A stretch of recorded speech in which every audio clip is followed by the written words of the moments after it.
Lamine ইয়ামালকে যদি আটকাতে হয় তাহলে কি করবেন? লিওনেল স্কালোনি যা করতেন সেটা হচ্ছে লামিন ইয়ামালকে পারলে তিনি লকার রুমে আটকে রাখতেন।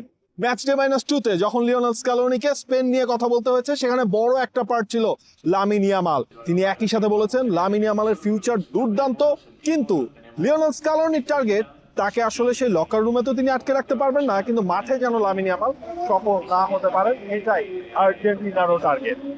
বিশ্বকাপের ফাইনালের আগে প্রেস কনফারেন্সে যখন লিওনেল স্কালোনি এলেন, তাকে দেখে মনে হচ্ছে তিনি খানিকটা বিরক্ত। এরপরে সময় যত গড়িয়েছে, কথা যত গেছে, তত বেশি তিনি একটু রসের কথা বলেছেন। যে পর্যায়ে এসে তিনি লামিন ইয়ামালকে এভাবে আটকানোর কথা বলেছেন। তিনি আবার বলেছেন স্পেনকে দেখলেই তার ভয় লাগে। স্পেনকে তিনি সম্ভব হলে হোটেল থেকেও বেরোতে দিতেন না, বাসেও তিনি চড়তে দিতেন না, তার আগেই স্পেনকে আটকে রাখতেন।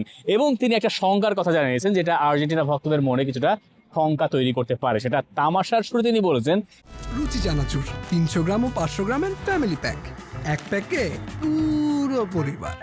এর ভেতরে আমার কাছে মনে হয় যে আর্জেন্টিনা ভক্তদের কাছে কিছুটা দুশ্চিন্তার কারণ থাকতে পারে। আর্জেন্টিনা এইখানে, অর্থাৎ নিউ জার্সিতে যেখানে বিশ্বকাপের ফাইনাল, সেখানে তারা এসে পৌঁছেছে বিশ্বকাপের ফাইনালের 2 দিন আগে। অর্থাৎ আজ এখানকার স্থানীয় সময় শুক্রবার রাত, তারা এখানে এসে বৃহস্পতিবার রাত 11টা বাজে। এত রাতে তাদের এখানে নামার কথা ছিল না, এমনিতেই তাদের ডিলে হয়েছে ফ্লাইট। এবং সেই দেরির পরে এই প্রেস কনফারেন্স ছিল শুক্রবার বিকেল সন্ধ্যায়, মানে বিকেল গড়িয়ে সন্ধ্যার দিকে। সেই প্রেস কনফারেন্সের কারণে লিওনেল স্কালোনিকে তার ট্রেনিং সেশন ছেড়ে ফেলতে হয়েছে, মানে সময় কমিয়ে আনতে হয়েছে, কমিয়ে এনে তাকে এইখানে এসে প্রেস কনফারেন্সে যোগ দিতে হয়েছে। এটা নিয়ে তিনি কিছুটা উষ্মা প্রকাশ করেছেন।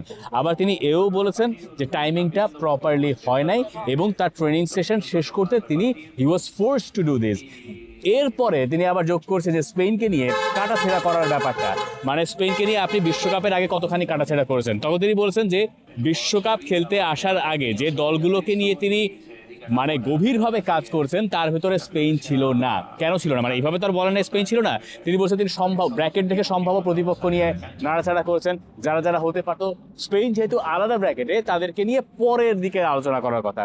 এবং এই পর্যায়ে এসে সময়টা আর্জেন্টিনার জন্য অন্ততপক্ষে মনে হচ্ছে স্পেনের চেয়ে কমই তারা পেয়েছে। সেটা নিয়ে আসলে তিনি কথাও বলেছেন। দেখেন, এই জায়গার মধ্যে প্রথম যখন হচ্ছে ওই ট্রেনিং টাইমের কথা আসে, আর্জেন্টিনাকে আজকে নিউ ইয়র্কের এই স্থানীয় সময় বিকেল 3:30টার সময় তাদের প্র্যাকটিস করতে হয়েছে। সো ম্যাচ ডে -2-তে আপনি কি করেন? ম্যাচ ডে -2-তেই কিন্তু মূল ট্রেনিং এর কাজটা আসলে প্রতিটা দল করে। সেই জায়গায় লিওনেল স্কালোনিকেও ওই জায়গায় কম্প্রোমাইজ করতে হয়েছে। আর্জেন্টিনাকে আমরা দেখলাম হেলিকপ্টার দিয়ে তারা প্র্যাকটিস শেষ করে এই যে আমরা এখন যেখানে আছি নিউ ইয়র্কে, সেখানে হচ্ছে তারা আসলেন, অর্থাৎ হচ্ছে এমিলিয়ানো মার্টিনেজ, লিওনেল মেসি এবং লিওনেল স্কালোনি। শুধুমাত্র আর্জেন্টিনা না, স্পেনও হেলিকপ্টার দিয়ে এসেছে। মানে এখানকার ট্রাফিক জ্যামের কথা চিন্তা করে তারা যেখান থেকে এই প্রেস কনফারেন্স এসেছে সেটা হচ্ছে হেলিকপ্টার দিয়ে যাতায়াত করেছে। সো হচ্ছে লাস্ট ডে ট্রেনিংটা তিনি কিন্তু ফুল ফেজে করতে পারেননি। সুতরাং যা পরিকল্পনা তার ছিল সেখানে তার কম্প্রোমাইজ করতে হয়েছে। এবং দেখেন, শুধু কিন্তু এই প্রেস কনফারেন্স ছিল না, এর মধ্যে হচ্ছে একটা ফ্যানাটিক ফেস্টের প্রোগ্রামও ছিল। সেখানেও প্রায় 15 থেকে 20 মিনিট হচ্ছে গিয়ে পুরো টিমকে ওই জায়গার মধ্যে আলটিমেটলি হচ্ছে ওই জায়গায় ইনভলভ থাকতে হয়েছে। এবং ওই যে প্ল্যানিং এর কথাটা তিনি কিন্তু যখন স্পেন ফাইনালে তাদের কম্পিটিটর সিলেক্ট হয়েছে বা চূড়ান্ত হয়েছে, এরপর থেকে কিন্তু আর্জেন্টিনা ওটা নিয়ে কাজ করতে পেরেছে। সময় কিন্তু খুব বেশি না, কারণ আগের দিন তিনি বলেছিলেন যে আমরা আজকে রাতে উদযাপন করবো, এর পরের দিন থেকে আমরা প্রিপারেশন নেব। তিনি বলছেন প্রতিপক্ষের সবকিছু প্লেয়ারদেরকে জানানো হয়েছে, কিন্তু ওই জিনিসটাও কিন্তু আছে এখানে। আর্জেন্টিনা টিমের প্লেয়াররা এখন যেই টার্গেটটা করছে সেটা হচ্ছে রিকভারি প্রসেসটা তারা কিভাবে চালায়।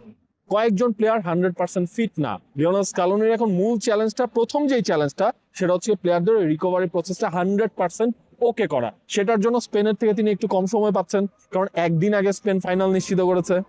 সেমিফাইনাল একদিন আগে তারা খেলেছে, আর্জেন্টিনা পরে খেলেছে। আর্জেন্টিনা এখানে আসতে সময় লেগেছে, এবং এর আগে থেকে স্পেন যখন ফাইনাল নিশ্চিত হয়েছে তখন থেকে তারা নিউ ইয়র্ক নিউ জার্সিতে আছে। এগুলো অনেক সময় ফুটবল ম্যাচে বড় ধরনের প্রভাবক হিসেবেও কাজ করে বসে, কিন্তু দিন শেষে এটা মাঠের খেলা, এবং যে দলটা চ্যাম্পিয়ন হয় তাদেরকেই লোকে মনে রাখে, রানার্স আপ দলকে লোকে কমই মনে রাখে। লিওনেল স্কালোনির সামনে অনেকগুলো চ্যালেঞ্জ আছে এই ম্যাচে, কিন্তু সেই প্রেস কনফারেন্সে, মানে যে ম্যাচের আগে যে প্রেস কনফারেন্স, সেখানে আসলে ট্যাকটিক্যাল কোয়েশ্চেনের দিকে কোচ যান নাই, কোনো একটা ট্যাকটিক্যাল কোয়েশ্চেনও হয় নাই। মানে বিশ্বকাপের ফাইনাল ইজ সামথিং, মানে ওয়ার্ল্ড কাপ জিনিসটাও ইজ সামথিং, যেখানে প্রেস কনফারেন্সে আপনি ট্যাকটিক্যাল কোয়েশ্চেন আসলে অত বেশি প্রাধান্য পাইই না। এইখানে মোর লাইক মেন্টালিটি, আপনার ক্যারেক্টারিস্টিক্স, এবং আপনি আসলে কি করে ম্যাচটা টেম্পারমেন্ট ধরে রাখছেন, এসব নিয়ে আলোচনা হচ্ছে। যেমন লামিন ইয়ামাল কথা বলছে, সেটা খুব মজার সাথে ডিল করে লিওনেল স্কালোনি চলে গেছেন। ফাইনালের আগের প্রেস কনফারেন্সগুলো এরকমই, যেমন দিবু মার্তিনেজ এসেছিলেন। দিবু মার্তিনেজ মানে এমিলিয়ানো মার্তিনেজ, তাকেও একের পর এক প্রশ্ন করা হচ্ছে। এখন প্রশ্নের একটা জায়গায় গিয়ে তিনি বলেছেন যে মানে যেহেতু এইসব প্রশ্ন করাই হয় নিয়মিত, তখন তিনি বলছে যে নেটফ্লিক্সে আমার একটা ডকুমেন্টারি আছে, সেখানে আমার পুরো ইন্টারভিউ দেওয়া আছে, তুমি ওটা দেখে নিও, তাহলে ওখানেও তুমি পাবে, মানে একই উত্তর। কিন্তু এখানে আরেকটা ব্যাপার, মানে মার্তিনেজের কথা যখন আসলোই বলা চলে, সেটা হচ্ছে মার্তিনেজ তার ওই আঙুলের চোটের কথা বলেছেন। যে ফাইনাল তিনি খেলেছেন অ্যাস্টন ভিলার হয়ে ইউরোপা লিগে, সেই ফাইনালে ভাঙা আঙুল নিয়ে তিনি শেষ করেছেন, দলকে চ্যাম্পিয়ন করেছেন। সেই ভাঙা আঙুল নিয়ে তিনি বিশ্বকাপে এসেছেন। সেই বিশ্বকাপের শুরুর দিকে তার জন্য যাতনার ছিল, তিনি দলের সঙ্গে ট্রেন করতে পারেন নাই। সেই আঙুলের ব্যথা তিনি এখনও ক্যারি করছেন। এবং তিনি তো বলছিলেন যে গ্রুপ স্টেজের ম্যাচগুলো পর্যন্ত তিনি ফুল টিমের সাথে ট্রেনিং করতে পারেন নাই। যখন হচ্ছে রাউন্ড অফ 32 এর শুরু হলো, এর পর্যায়ে তিনি আসলে পুরো দলের সাথে ওই ব্যথাটা নিয়েই বা ব্যথাটা কমে যাওয়ার পর তিনি হচ্ছে ট্রেনিং করতে পারছেন।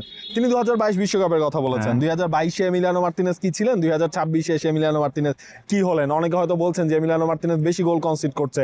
এমিলিয়ানো মার্তিনেজ আবার এটাও বলেছেন 22-এর থেকে 26-এ কিন্তু উনি পা দিয়েও বেশি খেলা খেলছেন। শুরু করছেন, বেশি খেলছেন। সুতরাং তারও যে চেঞ্জটা হলো, সেই জিনিসগুলো কিন্তু এমিলিয়ানো মার্তিনেজ এই জায়গায় নিয়ে এসেছে। আরেকটা জিনিস বলছেন, তার সার্জারি করা লাগবে, মানে ওই আঙুলের ওটা তিনি বলছেন যে সবাই তাকে সাজেস্ট করেছে সার্জারির জন্য, কিন্তু এই হচ্ছে এমিলিয়ানো মার্তিনেজ, যিনি তার দেশের জন্য খেলতে চান, ক্লাবের হয়ে যে খেলতে চান, এবং তিনি সবসময় শিরোপা জেতার জন্য মুখিয়ে থাকেন।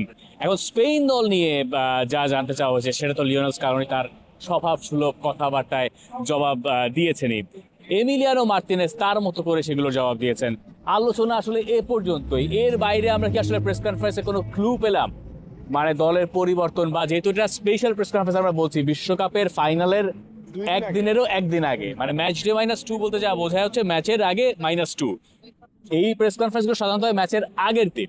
তো আলোচনাটা আসলে ওই জায়গায় এই পর্যন্তই আসলে থাকে। ম্যাচের আগের দিন আরো আপডেট আমরা বোধহয় টিমের ট্রেনিং দেখলে বুঝতে পারবো। ট্রেনিং দেখে প্রথম 15 মিনিট যতটুকু আসলে যা বোঝা যায় ওইটা দেখে বাকিটুকু বলতে হবে। তবে এটা আসলে আমরা চেষ্টা করতে পারি লিওনেল স্কালোনিকে দিয়েই। লিওনেল স্কালোনি যখন তাকে বলা আপনার কি কোনো সুপারস্টিশন আছে, এই যে এই ফাইনাল ম্যাচের আগে তিনি বলেছেন ওই সৌদি আরবের বিপক্ষে গেলবার যখন আর্জেন্টিনা ম্যাচ হেরেছিল, এর পরপরই তিনি সবকিছু আসলে শেষ করে দিয়েছেন। তবে এটাও বলেছেন তার কোচিং প্যানেলের অন্য কারো কিছু থাকতে পারে, এটা আসলে তাদের ব্যক্তিগত ব্যাপার।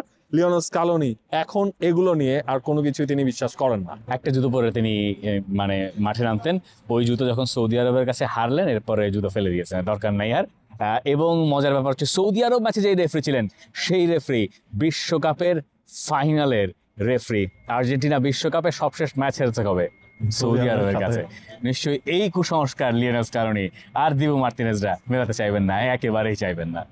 For more updates, subscribe to our YouTube channel and click on the bell icon.